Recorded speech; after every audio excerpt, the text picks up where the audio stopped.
Assalamualaikum warahmatullahi wabarakatuh. Selamat datang di diskusi santai Hikmah Diksi dengan tema menciptakan kepemimpinan dan komitmen terhadap organisasi. Di channel YouTube Hikmah Diksi TV, merangkul dengan hati.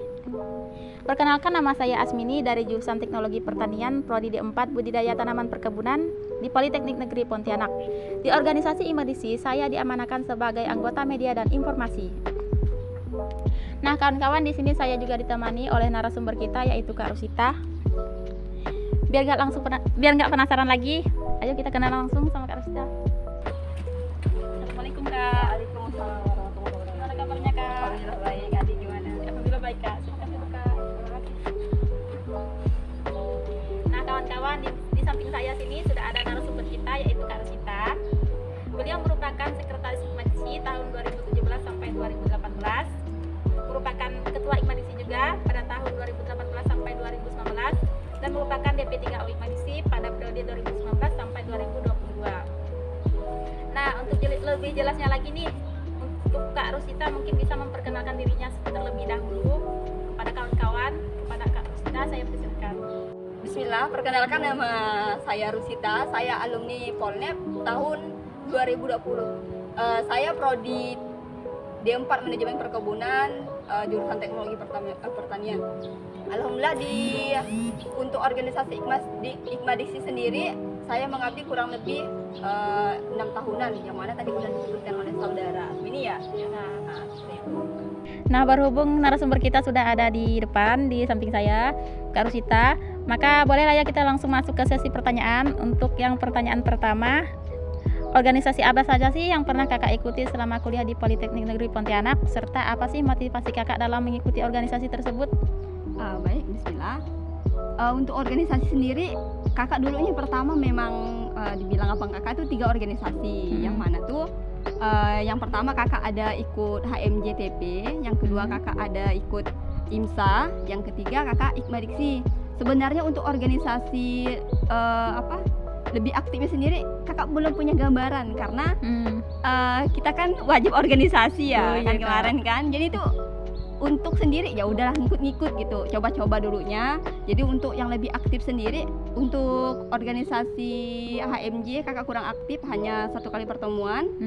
Terus untuk organisasi IMSA juga kakak semi aktif gitu. Kakak lebih aktif tuh di organisasi Hikmah Diksi, yang mana motivasi kakak awalnya tuh sebenarnya untuk main-main ya di Hikmah Diksi ya. Kakak sebenarnya awalnya tuh nggak tahu apa sih organisasi ini gitu. Oh gitu. Gitu.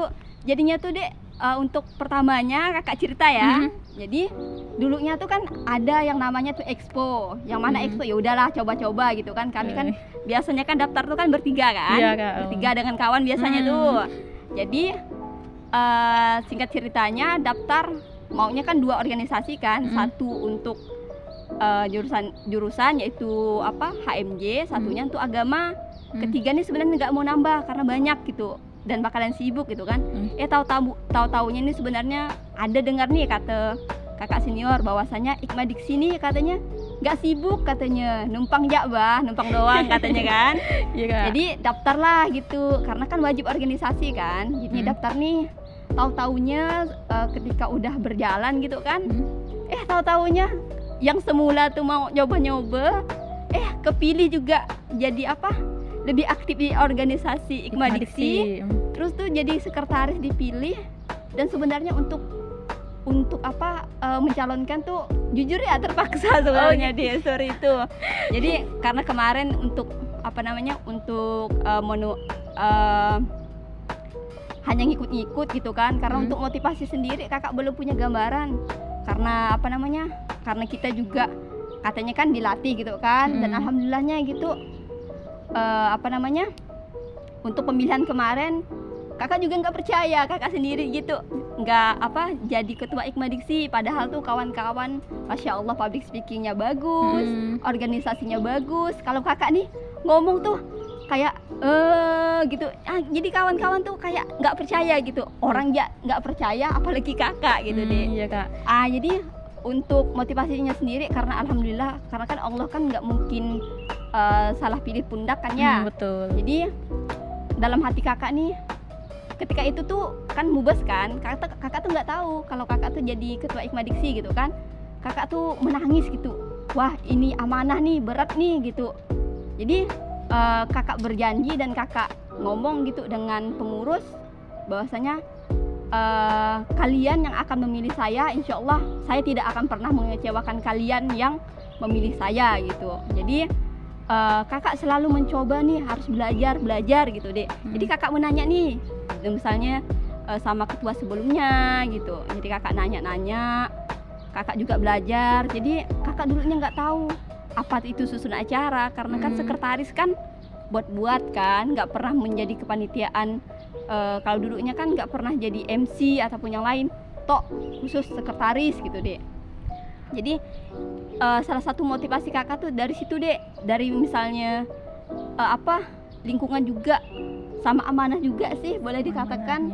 Jadi dari situ kakak berkomitmen bahwasanya Allah tuh tidak salah pundak dan kakak nggak mau mengecewakan orang-orang. Dan pada saat itu tuh yang semula dari tahun sebelumnya itu anggota IKMA Diksi itu masih 80 orang deh. Lumayan ya kak. Ya karena kan wajib organisasi kan. Jadi di zamannya kakak tuh gitu kan naik 2 kali lipat jadi 160. Wah. Nah itu kakak juga bingung, dari 80 ke 160 rame nih mau diapakan. Nah dari situ tuh mulanya gimana sih caranya supaya anggota ini nih aktif, bagaimana caranya gitu. Mungkin di pertanyaan selanjutnya. Dari beberapa organisasi yang pernah kakak ikuti, kakak hanya aktif di organisasi IKMA Diksi. Ya seperti itu. Oke kak, next pertanyaan selanjutnya ya kak. Ya. Lihat dari pengalaman kakak nih yang udah lama mengabdi di organisasi IKMA Diksi, mulai dari anggota, sekretaris, ketua, DP3O.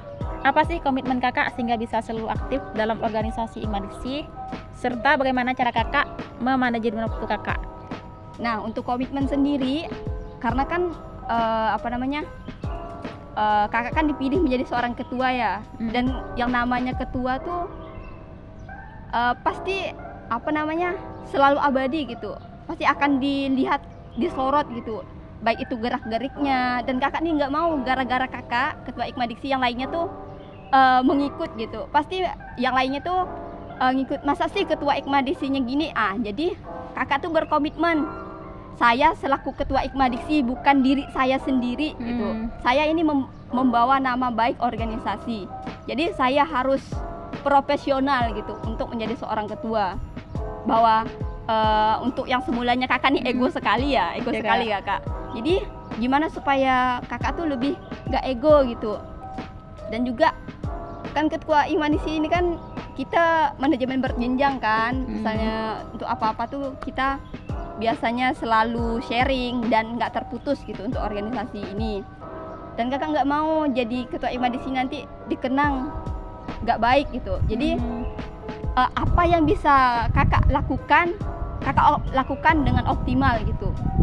Jadi kakak nggak mau kalau misalnya nama saya yang jelek itu nggak apa-apa, asalkan jangan nama baik IKMA Diksi gitu. Itu sih yang membuat kakak berkomitmen, karena orang sudah mempercayai dengan kakak, jadi kakak harus memegang amanah ini gitu.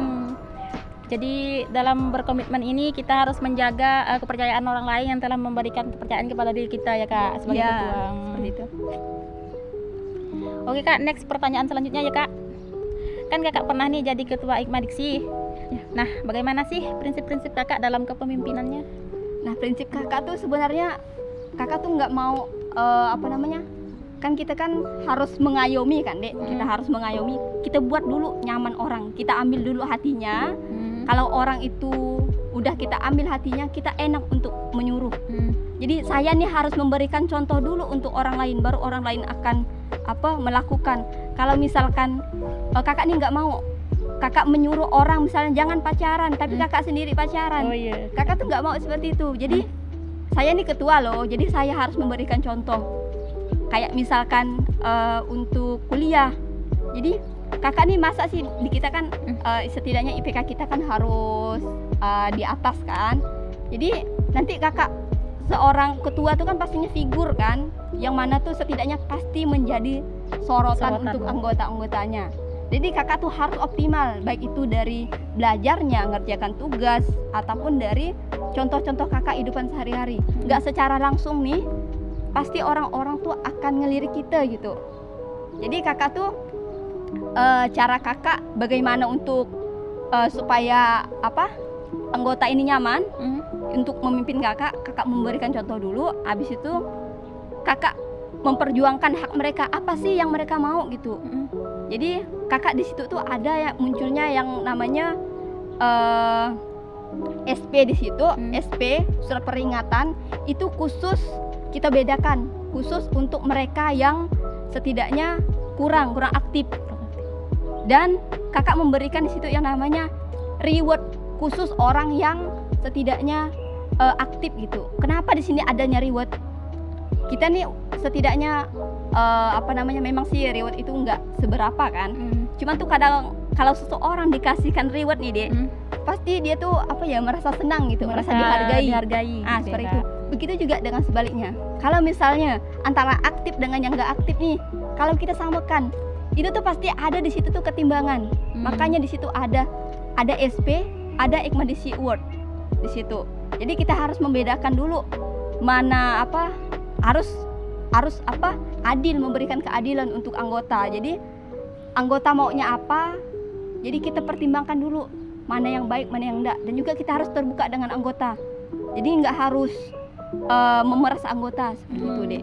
Jadi prinsipnya ini dalam kepemimpinan ini kita harus menjadi contoh teladan yang baik lah ya kak. Ya. Next pertanyaan selanjutnya ya kak. Nah menurut kakak nih kak, bagaimana sih cara beretika yang baik dalam mengikuti organisasi?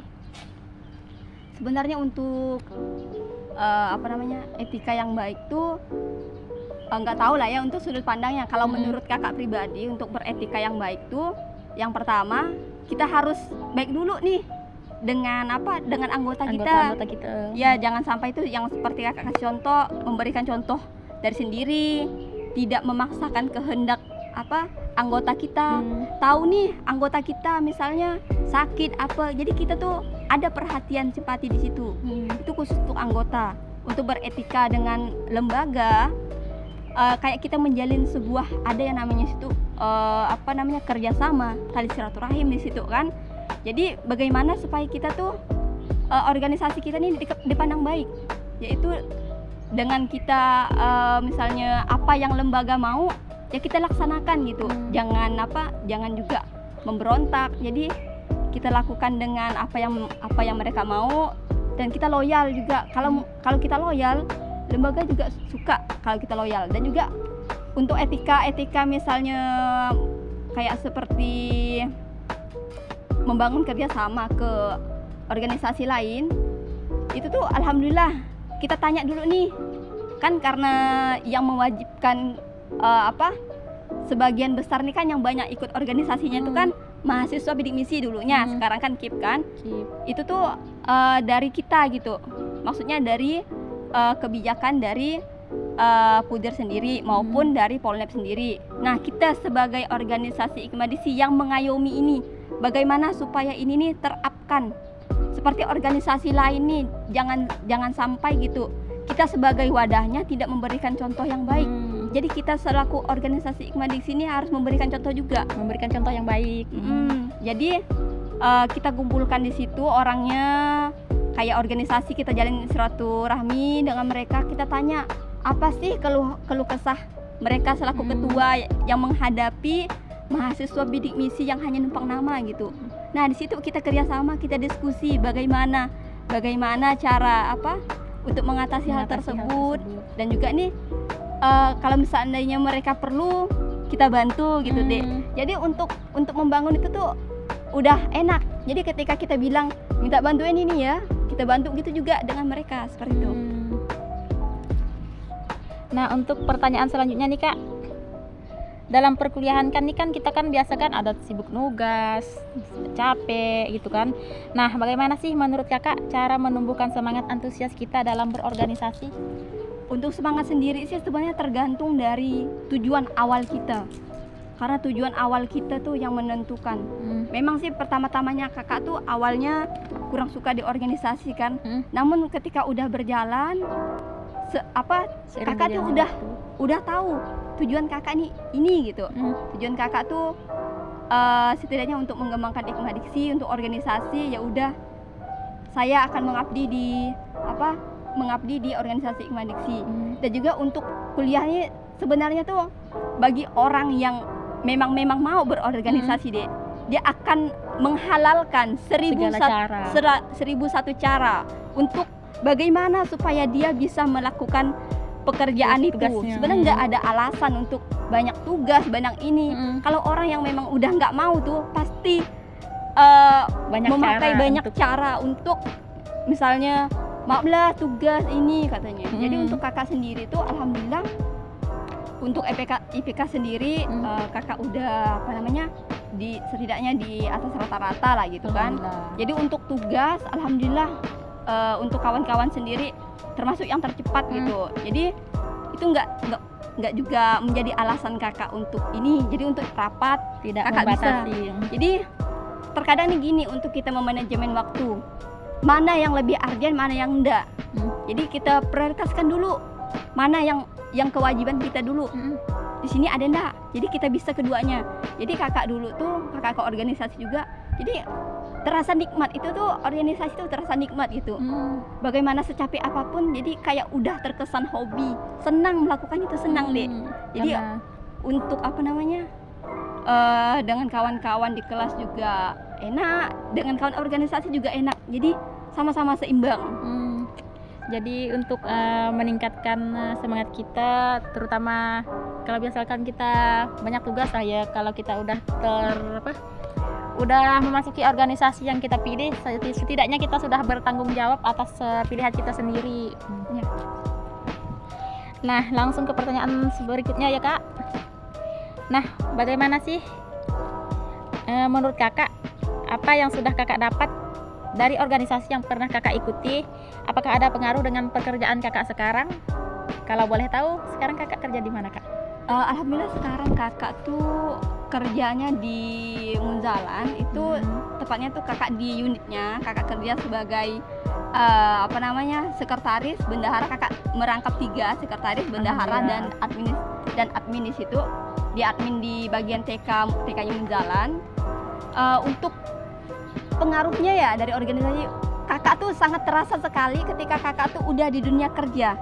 Jadi orang tuh hanya mengarahkan kakak gitu kan, karena kan biasa kita udah terbiasa di organisasi kan, kayak misalnya kita membuat SOP, kayak membuat suatu kebijakan. Jadi tuh untuk secara bergaulnya tuh udah mudah gitu. Karena enak udah terbiasa gitu kan, berinteraksi. Ya seperti itu. Dan juga kayak misalnya kakak di pekerjaan nih kayak sekretaris, kan di kuliah kakak nggak ada mempelajarin gitu kan, enak gitu. Jadi orang tuh hanya ngajarkan kakak ini ya, bisa nggak, bisa gitu. Jadi orang tuh suka dengan kita. Dan juga ini kayak kakak nih bendahara gitu kan, kayak manajemen, kayak prodi kakak ini kan hanya sedikit kan, jadi bisa. Jadi alhamdulillah kalau untuk di pekerjaan, untuk laporan juga kakak termasuk cepat juga ngerjakannya gitu kan. Jadi untuk pengaruhnya gimana kita loyal di organisasi, gitu juga di dunia pekerjaan kita juga harus loyal. Jadi seimbang gitu deh, ada lah. Jadi organisasi ini sangat berpengaruh lah ya Kak, terhadap pengaruh kita terhadap interaksi di dalam dunia pekerjaan. Ya. Nah, pertanyaan selanjutnya nih Kak. Sebagai pemimpin, apa sih yang menjadi standarisasi Kakak dalam menentukan keberhasilan organisasi? untuk standar sendiri, setiap orang tuh pasti mempunyai standar sendiri. Dan bagi kakak pribadi itu untuk standar suatu keberhasilan seorang pemimpin itu hanya menciptakan kadernya, setelahnya tuh baik atau enggak. Seorang pemimpin itu belum dikatakan baik, meskipun belum dikatakan baik apabila selanjutnya itu berantakan, berarti itu pemimpin belum dikatakan berhasil. Kalau seandainya pemimpin itu berhasil, dia berhasil menciptakan kader sebelumnya, berhasil mengadakan kegiatan sebelumnya, dan dia berhasil juga mengkader untuk penerusnya, itu baru seorang pemimpin yang berhasil. Seperti itu. Oh gitu ya Kak. Jadi untuk menciptakan keberhasilan dalam berorganisasi kita harus menciptakan kader-kader selanjutnya untuk menjadi kader yang lebih baik lagi untuk kedepannya ya Kak. Oke Kak, untuk sebagai close statement dari diskusi-diskusi kita tadi, boleh dari kakak untuk menyampaikan motivasinya agar anak-anak IKMA Diksi lebih bersemangat lagi dalam mengikuti organisasi tersebut. Untuk close statementnya, untuk adik-adik semuanya, kalian khususnya organisasi ini yang kakak rasakan aja, kalian harus aktif di organisasi. Jadi pengaruh organisasi ini pasti beda antara orang yang ikut organisasi dengan enggak nih, berbeda gitu. Manfaatin, karena yang paling banyak yang kita dapatkan itu adalah di organisasi. Kalau kita di kuliah nih, kita hanya mendapatkan mata pelajaran, sedangkan di organisasi ini kita luas, umum kita mendapatkan. Banyak atau enggaknya kita mendapatkan ilmu ini tergantung dari kita pribadi lagi. Apakah kita ini udah benar-benar melakukan menjalankan organisasi itu dengan baik, atau hanya sekedar numpang nama. Jadi untuk adik-adik semuanya, kalau bisa sih mumpung masih kuliah ya, kalau mau jadi nih, kakak kepengen ikut organisasi dan kakak pengen mengambil semua pengalaman organisasi. Ya, pengalaman organisasi, misalnya kayak menjadi MC, menjadi kepanitiaan, semuanya kakak kepengen ikut. Karena di dunia pekerjaan tuh itu yang banyak digunakan. Iya, yang kita perlukan. Beda dengan yang di kuliah, pasti yang dicari tuh biasanya pengalaman organisasi kamu apa. Kalau seandainya kita pengalaman organisasi kita sedikit tuh, Dek, biasanya jarang juga dipakai, Dek. Agak canggung dalam untuk mencoba di dalam dunia kerja gitu kan, kita jadi bingung gitu kan Kak. Ya, bingung. Kebanyakan bingung juga. Nah, dari motivasi yang Kakak Rusita berikan tadi, maka dari berorganisasi ini sangat penting bagi kita, terutama untuk mengasah relasi kita untuk berbicara di depan yang sangat bermanfaat untuk kita di dalam pekerjaan. Karena sesungguhnya ilmu yang kita dapat dari organisasi ini sesungguhnya tidak dapat kita dapatkan di bangku perkuliahan kecuali melalui organisasi tersebut. Maka dari itu organisasi ini sangat bermanfaat untuk kita semua. Nah, penyampaian close statement tadi sekaligus mengakhiri diskusi kita hari ini. Sebelumnya saya ucapkan banyak terima kasih kepada Kak Rusita yang sudah menyampaikan serta menyempatkan waktunya untuk dapat hadir dalam diskusi santai hari ini. Semoga penyampaian dari Kak Rusita tadi bisa bermanfaat untuk kita semua. Amin. Jangan lupa untuk kawan-kawan like, comment, and subscribe serta share sebanyak-banyaknya agar video ini bisa bermanfaat untuk kita semua. Saya sebagai moderator pamit undur diri. Mohon maaf jika ada salah kata. Saya akhiri dengan wabillahi taufiq wal hidayah. Wassalamualaikum warahmatullahi wabarakatuh. IKMA Diksi merangkul dengan hati.